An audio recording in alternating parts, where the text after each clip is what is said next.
Graça e a paz do Senhor Jesus esteja em seu coração.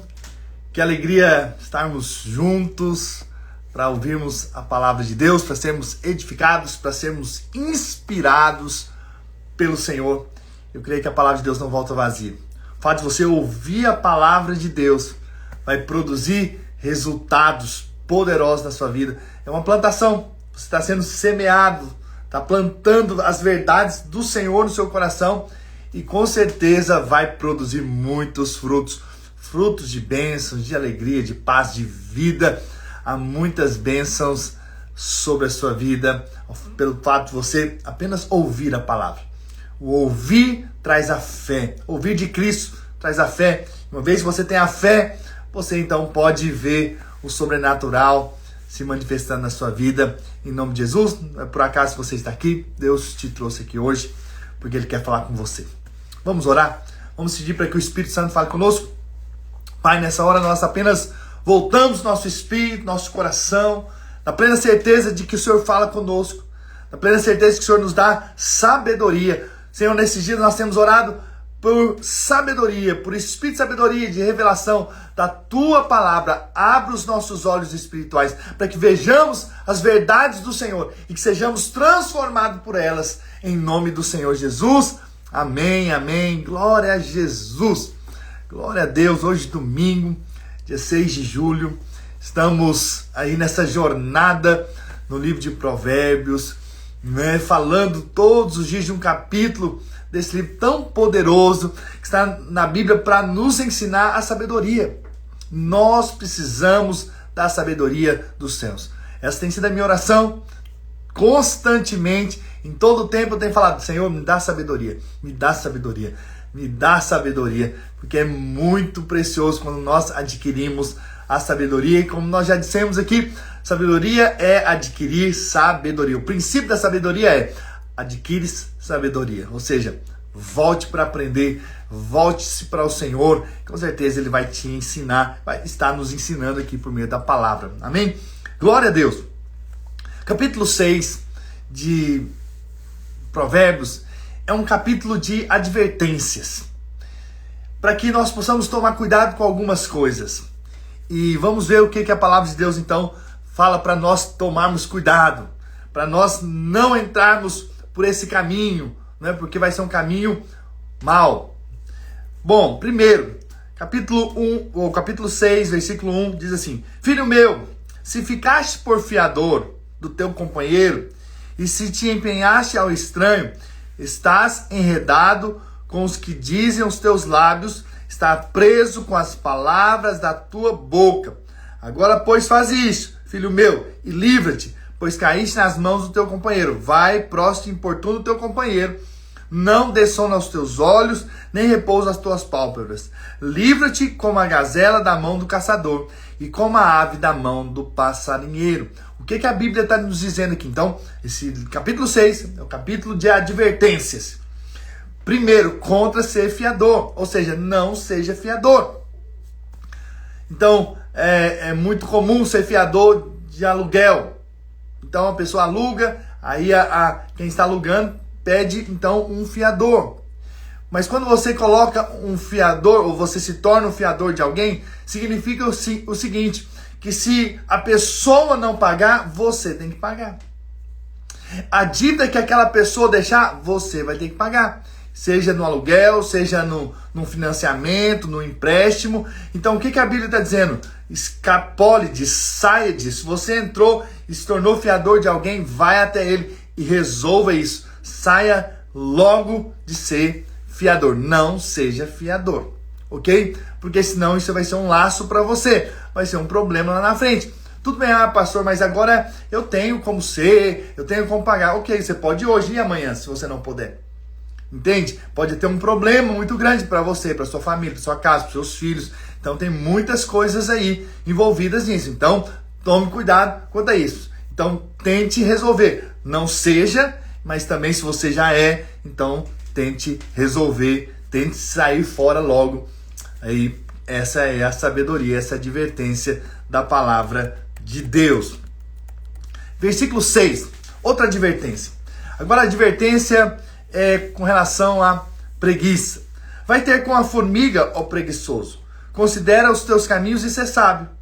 Não tendo ela chefe, nem oficial, nem comandante, no estio prepara o pão, e na cega ajunta o seu mantimento. Então veja, no momento aqui que, vamos dizer, que está sem chuva, elas então ajuntam o mantimento. Mas é interessante que diz que não tem chefe, nem oficial, nem comandante, ou seja, faz o que tem que ser feito. Então, aquele que é diligente, que não é preguiçoso, é aquele que vai fazer independentemente se tem alguém mandando ou não. Entende? O preguiçoso, ele às vezes pode até vir a fazer, quando tem alguém ali falando, dizendo que tem que fazer. Então, esse é o preguiçoso. Só faz se talvez se mandar. Entende? Olha lá. Mas uma coisa é certa, aquele que é diligente, aquele que faz, sabe o que tem que ser feito, ele faz independentemente se tem alguém mandando ou não. Ele simplesmente levanta e faz o que tem que ser feito, ok? Ó preguiçoso, até quando ficarás deitado? Quando te levantarás do teu sono? Um pouco para dormir, um pouco para tosquenejar, ou seja, para dar uma soneca. Um pouco para cruzar os braços em repouso. Assim sobrevirá a tua pobreza como um ladrão e a tua necessidade como um homem armado. Então, ou seja, vá ao trabalho, vá trabalhar, vai fazer com que as coisas aconteçam, vai produzir algo. É isso que a Bíblia está ensinando. Vai colocar a mão no arado, no trabalho, vai fazer algo para produzir resultados, para produzir os recursos para você. É o que a Bíblia está dizendo. Então, é um princípio espiritual. E ele, então, toma o exemplo da formiga. Que a formiga trabalha, ela junta, para no momento que ela não puder, tá ali o sustento. Veja, isso é apenas uma advertência para nós. E então, versículo 12, é uma advertência contra a maldade. E nós vamos ver que tipos de maldade que é colocado aqui na palavra de Deus. O homem de Belial, o homem vil, esse homem mau, maldoso, é o que anda com a perversidade na boca, acena com os olhos, arranha com os pés, faz sinal com os dedos. No seu coração a perversidade, todo o tempo maquina o mal, anda semeando contendas. É interessante que o que a Bíblia diz, ele semeia o quê? Contendas. Ele semeia problemas. Ele é aquele que traz sempre uma brincadeirinha para trazer o quê? Uma discórdia, um mal-estar para alguma pessoa, uma contenda, uma briga entre pessoas. É aquele que está estimulando o mal, pelo que a sua destruição virá repentinamente, subitamente, será quebrantado, sem que haja cura. Agora, 6 coisas o Senhor aborrece, e a 7ª a alma abomina. Então veja, 6 coisas o Senhor aborrece, mas a 7ª a sua alma abomina. Então vamos ver as 6 coisas primeiro, depois nós vamos ver a 7ª, que o Senhor abomina. Olhos altivos, aquele olhar superior, língua mentirosa, aquele que está mentindo, isso Deus aborrece. Mãos que derramam sangue inocente, que fere o outro, que machuca o outro, né? Sendo o outro inocente.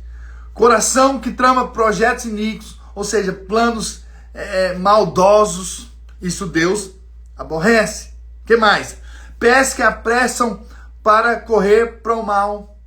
Então, pessoas que andam para o mal, Deus se aborrece. 6, testemunha falsa que profere mentiras. É aquele que é uma testemunha, mas é uma testemunha falsa. Está mentindo também, Deus se aborrece. Mas olha a 7ª, que a alma dele abomina. É o que semeia contenda entre irmãos. Ela é aquele que semeia problemas.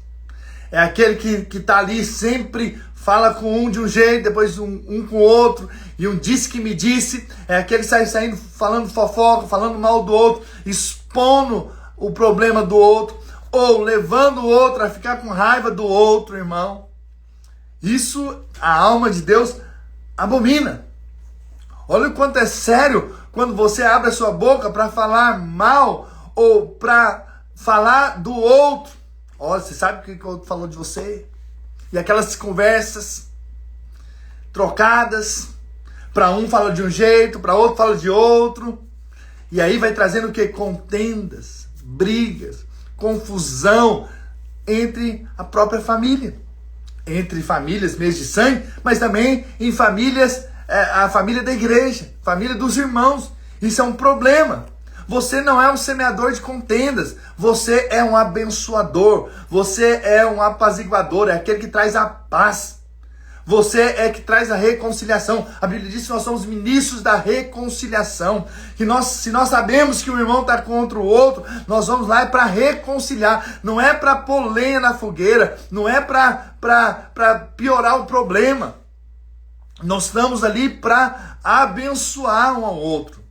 Não para falar mal. Não para colocar um contra o outro. Ah, você viu o que o outro disse de você? E aí você começa a trazer ainda mais contendas e problemas ao invés de resolver. Veja, isso tudo é sabedoria. Então, Deus está nos deixando aqui advertências. Primeiro, nós falamos para não sermos fiador. Segundo, nós falamos contra a preguiça. Terceiro, agora contra a maldade. Principalmente, não trazer o quê? Contendas. Contendas entre irmãos.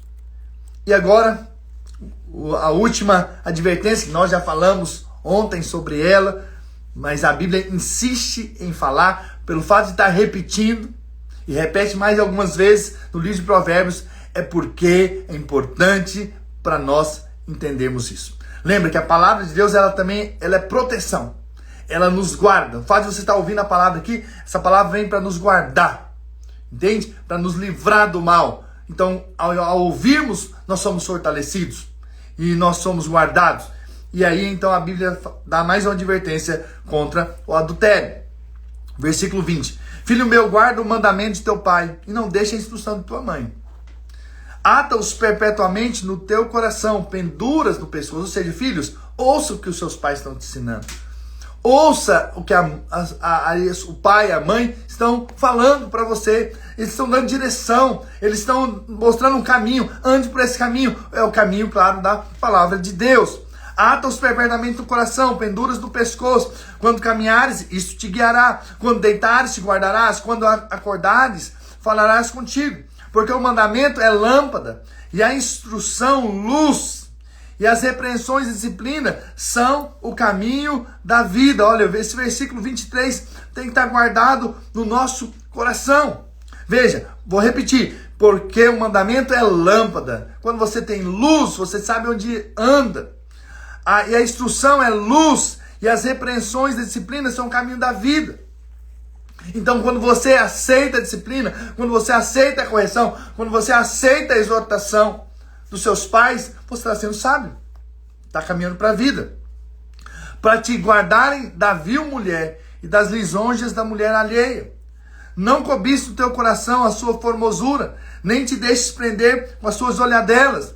Por uma prostituta, o máximo que se paga é um pedaço de pão, mas a adúltera anda à caça de vida preciosa. Tomará alguém fogo no seio, sem que as suas vestes se incendeiem? Ou andarás alguém sobre as brasas, sem que se queime os seus pés? Ou seja, se você andar por esse caminho, vai ter problema. Se você permitir essas olhadas, você vai acabar caindo num problema, vai acabar caindo no adultério, num caminho fora do propósito de Deus. Então, se você andar pela brasa, você vai se queimar. Ou seja, pecados há consequências. Como nós falamos ontem, é claro que nós estamos debaixo da graça e nós somos perdoados, porque o sangue já nos perdoou. Isso é um fato. Porém, a Bíblia não está dizendo que não há consequências do pecado. Existem consequências do pecado. Agora, o que é a graça de Deus? É a provisão de Deus para vencermos o pecado, para vencermos o mal. É Deus nos capacitando para que a gente possa vencer, porque o pecado não tem mais domínio sobre nós, porque não estamos mais debaixo da lei, e sim da graça de Deus. Então, pelo fato de estarmos debaixo da graça de Deus, então nós podemos vencer o pecado. Ok? Então, essa aqui é uma advertência para que a gente não caia, com certeza, no adultério. Porque se cair, vai queimar. É isso que a Bíblia está dizendo. Vai ter consequência. Então não caia. Ah, pastor, mas há tentações. Existem tentações. Por isso mesmo é o Senhor é quem nos capacita a vencê-las em nome do Senhor Jesus. Então, versículo 29. Assim será com o que se achegar a mulher do seu próximo. Não ficará sem castigo todo aquele que a tocar. Versículo 32. O que adultera com uma mulher está fora de si. Só mesmo quem quer arruinar-se é que pratica tal coisa. Uau, olha a seriedade quanto ao adultério. Acharás açoites e infâmia e o seu opróbrio, ou seja, a sua vergonha, nunca se apagará. Vai ficar uma marca, né? É uma consequência. Esse é um dos pecados que deixam marcas aí, talvez para sempre, né? Então é muito sério. Então Deus está nos mostrando aqui que precisamos ser guardados, protegidos. E é a palavra que nos protege. É por isso que eu estou pregando aqui. Por isso nós estamos compartilhando essas verdades poderosas da palavra de Deus. Que a palavra é proteção. A palavra nos guarda, nos livra realmente do mal, em nome do Senhor Jesus. Aleluia. Glória a Deus. Eu creio muito no poder da palavra. Por isso eu estou pregando aqui. Eu creio muito que você, ao ouvir, você é alimentado, você é inspirado, você é ensinado. Né? Talvez você nem é casado ainda, mas Deus já está te ensinando os princípios, o caminho que você deve andar. Isso é bênção. Importante que você ouça, importante que você receba, que são sementes que estão sendo plantadas, semeadas no seu coração e que vai produzir frutos, bons frutos, em nome do Senhor Jesus. Eu quero declarar que você vai ter uma família guardada, livre do mal, livre do pecado, em nome de Jesus. Sua família é uma família bendita sobre a terra. É isso que eu creio, é isso que eu declaro sobre você, sobre a sua família, em nome do Senhor Jesus. Deixa eu orar por você, deixa eu liberar palavras de vida e de graça, e que Deus possa te guardar. Guardar de ser um fiador, guardar você de ser um preguiçoso, guardar você para não andar na maldade, na contenda entre os irmãos, guardar você do adultério, e que Deus possa nos guardar, nos proteger de todas essas coisas, e que a gente possa ser aquilo que Deus quer para nós, no padrão que Deus tem para nós, em nome do Senhor Jesus. Não na nossa força, não na nossa capacidade, mas na capacidade que vem do Senhor. Nele nós podemos sim vencer todas as coisas, em nome do Senhor Jesus. Amém? Vamos orar? Deixa eu abençoar a sua vida. Pai, nessa hora eu quero liberar palavras de vida e de bênção sobre a vida dos meus irmãos, e que eles são guardados de todo mal. Eles são guardados de toda e qualquer cilada do inimigo. Pai, e eles andam no caminho do Senhor, na vontade perfeita do Senhor sobre a vida deles. Senhor, que eles possam realmente entender a Tua palavra e que eles possam andar nos Teus caminhos. Senhor, e que eles possam desfrutar de bênçãos e mais bênçãos dos céus, pelo fato de eles estarem andando nos caminhos do Senhor. Livra eles do mal, livra-os da preguiça, livra-os de serem fiadores, livra eles da maldade, de semear contenda entre os irmãos, livra-os do adultério, em nome do Senhor Jesus. Guarda e protege a família deles, a casa deles, os filhos deles, as esposas, maridos, em nome do Senhor Jesus. Nós liberamos bênçãos sobre os meus irmãos e declaramos, Pai, guardados pelo sangue de Jesus, e que cada um vai vencer, e vai crescer, e vai avançar, e o nome do Senhor será glorificado. Eu declaro bênçãos e mais bênçãos dos céus sobre a vida dos meus irmãos, em nome do Senhor Jesus. Quem crê, diga amém e amém, amém. Aleluia, que alegria estarmos aqui compartilhando essas verdades da palavra de Deus. Eu creio no poder da palavra, e a palavra é espiritual, é algo espiritual. Você está se enchendo de uma palavra espiritual e vai produzir resultados espirituais. Então você vai ser protegido, você vai ser guardado, você vai ser instruído por meio dessas palavras, que são palavras de sabedoria que Deus tem para nós. Amém? Então eu creio nisso. Eu creio que nós vamos, nesse mês de julho inteiro, mergulhar na palavra de Deus, na sabedoria de Deus. Tenho certeza que você não vai ser mais o mesmo. Sua família não vai ser mais a mesma. Eu creio que algo vai mudar depois desse mês de julho na sua vida. e você vai ver o que você nunca viu e vai experimentar o que você nunca experimentou. Em nome de Jesus, amém? Não deixe de orar por mim, pela minha família, pela minha casa, pelos meus filhos, né, minha esposa. Não deixe de também compartilhar o que você tem recebido aqui. Chame outros para estar juntos conosco e nós vamos juntos esse mês todo falando da sabedoria dos céus, em nome de Jesus, amém? Deus abençoe, amo vocês e um bom domingo aí.